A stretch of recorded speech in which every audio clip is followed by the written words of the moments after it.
Olá! Vamos dar continuidade com os vídeos sobre mecanismo de ação dos herbicidas.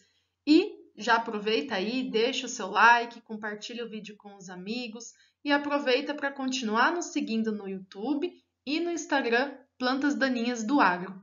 Bom, hoje a gente vai falar sobre o glifosato, então o mecanismo de ação dele, dos inibidores da EPS-PS, então da 5-enol-piruvil-chiquimato 3-fosfato sintase.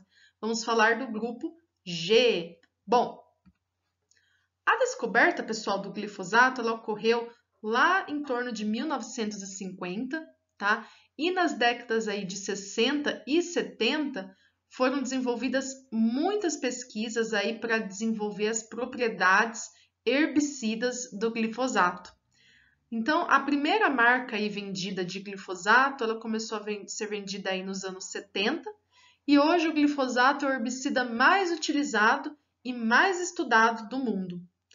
Bom, as principais características desse mecanismo de ação é que apresenta espectro de controle muito amplo, praticamente não temos então seletividade, são herbicidas não seletivos, tá? A translocação aí é simplástica em gramíneas e folhas largas. A morte da planta ela ocorre de forma lenta, então ela vai ocorrer de 7 a 14 dias após a aplicação dos herbicidas, tá? Em plantas anuais. A baixa vazão e menores gotas, menor tamanho de gotas, elas vão ser mais eficientes do que a alta vazão e gotículas maiores. E a translocação desses produtos ela é facilitada lá em condições de alta intensidade luminosa. Então, durante aí a primeira aplicação que é feita, né, nas folhas, as plantas elas não devem ser cortadas, porque vamos lembrar, o glifosato ele é um herbicida sistêmico, um herbicida que precisa ser translocado. Então, se a gente aplicar e fizer a corte após aí, durante a primeira semana após a aplicação, não vai ter tempo desse produto chegar, por exemplo, no sistema radicular, tá? Então aí a gente acaba reduzindo o efeito de controle daquele produto. Bom, ele não apresenta atividade no solo, tá? Porque no solo ele vai fazer a conjugação com os sesquiostos de ferro e de alumínio, tá? Então ele fica preso, fica inativo, por isso que o glifosato é utilizado em pós-emergência e não em pré-emergência. Bom, em relação aí à aplicação de glifosato em relação à água utilizada de pulverização, temos que tomar cuidado. Então, porque águas de pulverização que contêm muitos sais solúveis, né, principalmente aí cálcio e magnésio, reduzem aí a atividade desses herbicidas. Como nós vimos, são herbicidas, o glifosato é um herbicida não seletivo, mas aí através da engenharia genética nós temos aí as cultivares aí, as plantas que são resistentes, que são tolerantes ao uso do glifosato. Então, é um herbicida não seletivo, mas que através da genética nós temos aí as plantas que são tolerantes à aplicação desses produtos. Bom, alguns exemplos só eu coloquei aí nos slides, mas temos outras aí culturas tolerantes. Bom, como a enzima que é afetada, ela é exclusiva e só é uma enzima encontrada em plantas, né? O glifosato aí ele apresenta uma toxicidade bem baixa aí para mamíferos, principalmente devido a essa característica. Bom, as formulações aí usadas no meio aquático não contêm surfactantes para não causar toxicidade aos peixes. A translocação nas plantas ela é melhor quando a atividade da planta é alta, então com alta atividade metabólica, esse produto é melhor translocado.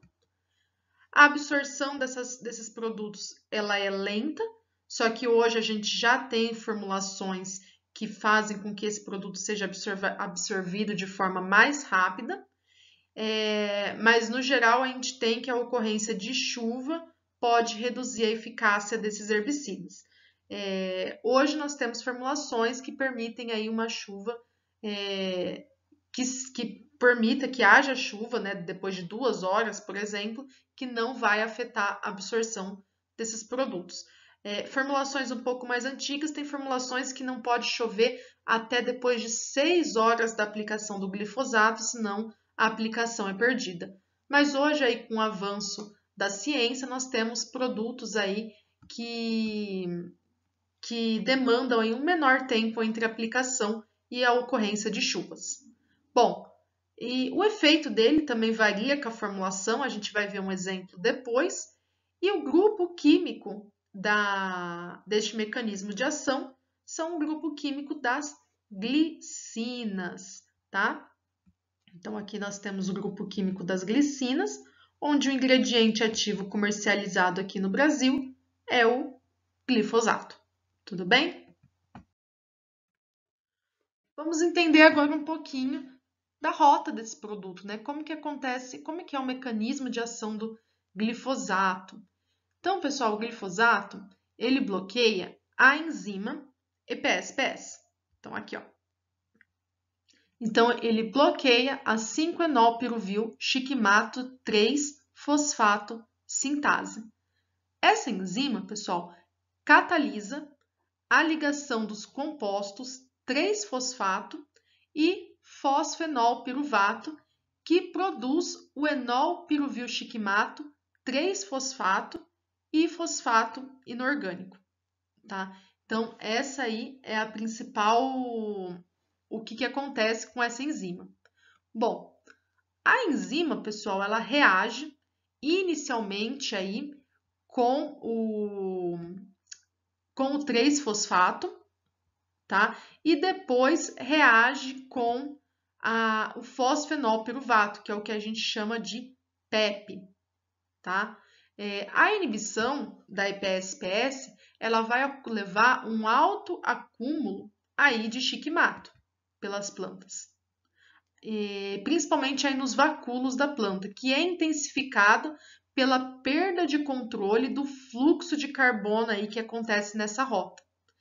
Então, ocorre, além disso, pessoal, o bloqueio da síntese de 3 aminoácidos aromáticos aí essenciais, que é o triptofano, fenilanina e a tirosina. Então, nós temos a inibição destes 3 aminoácidos. Bom, em plantas aí que são tratadas com glifosato, né, plantas que são suscetíveis ao glifosato, a molécula do herbicida, ela não vai se ligar à enzima, não é a enzima livre, mas ela vai se ligar ao complexo que é formado. Então, nós formamos um complexo que impede a ligação da PEP, formando um complexo inativo da enzima aí com o herbicida. E a afinidade aí do glifosato com esse complexo, ela é muito maior do que a afinidade com a PEP, tá? Então, nós temos aí que ela é 75 vezes maior, essa afinidade, do que a PEP. E sua dissociação do sítio de ação é 2.000 vezes menor do que com a PEP. Então, por isso que nós temos aí a inibição dessa enzima quando o herbicida se liga e forma esse complexo. E nas plantas aí, a EPS-PS, pessoal, ela é sintetizada no citoplasma e ela é transportada aí para o cloroplasto. Então, só algumas características. E a ligação e a inibição do glifosato, pessoal, a enzima, ela também aí acontece no citoplasma, formando também esse complexo. Portanto, a redução na eficiência fotossintética e menor produção aí dos aminoácidos aromáticos triptofano, tirosina e fenilanina. Então, é isso que acaba acontecendo aí na rota neste mecanismo de ação. Tudo bem? Bom, quanto à seletividade, a gente já viu que esses herbicidas, eles não são seletivos, tá? Então, eles são usados aí principalmente para dessecação em semeadura direta, para limpeza de áreas não agrícolas, para aplicações dirigidas aí nas entrelinhas, principalmente das culturas perenes, tá? Desde que não atinja as folhas da cultura.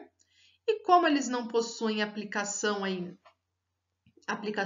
como eles não possuem resíduo, né? Não possuem atividade no solo, as aplicações são feitas aí em pós-emergência das plantas daninhas e também pode ser realizado antes da emergência da cultura, tá? Então, pós-emergência das daninhas, antes que a cultura que você semeou tenha emergência aí no solo. E aí, com o advento das plantas transgênicas, o glifosato aí passou a ser uma opção para o controle dessas culturas transgênicas tolerantes ao herbicida glifosato, que são as culturas que a gente chama de culturas RR. Tudo bem? Bom, no Brasil a gente tem diversas culturas, mas no exterior a gente também tem outras culturas tolerantes ao glifosato.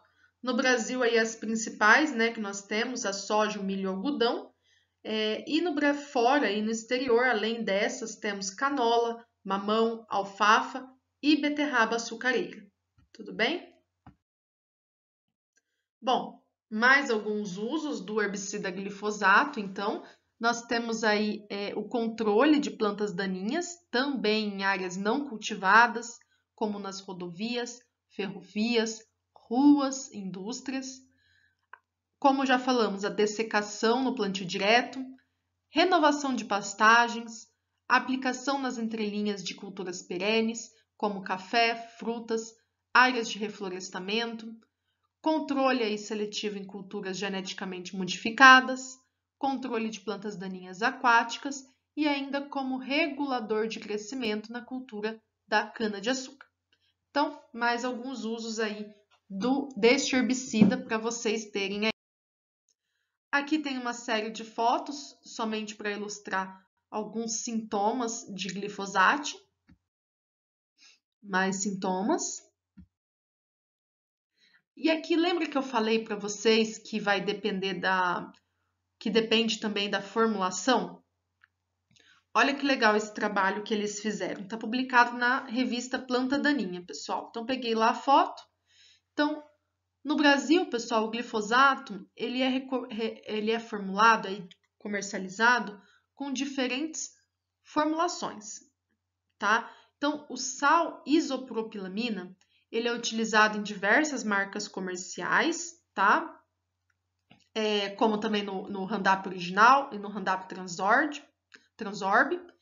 Também temos o sal de amônia, tá? Utilizado em formulações, principalmente nas formulações granulares, e o sal potássico, tá?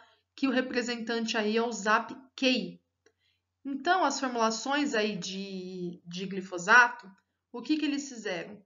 Nós temos aí a comparação entre formulações do Roundup Transorb e do ZAP-QI. Elas vão se diferenciar das demais porque elas vão apresentar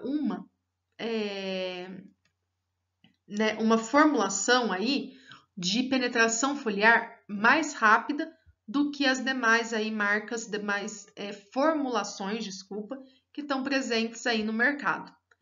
E a não ocorrência aí de chuvas até 4 horas após as aplicações garantiram aí a absorção do glifosato formulado aí com Roundup Transorb ou o ZAP-QI, tá? E esse experimento aí foi feito em Brachiaria decumbens, né? No capim braquiária e no capim coxão aqui, ó, na Digitaria horizontalis.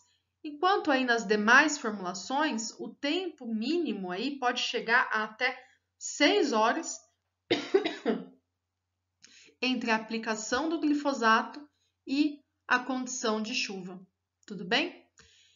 Bom, quando aplicado aí também em condições de déficit hídrico prolongado, esse tempo também de penetração via foliar, ele também é maior.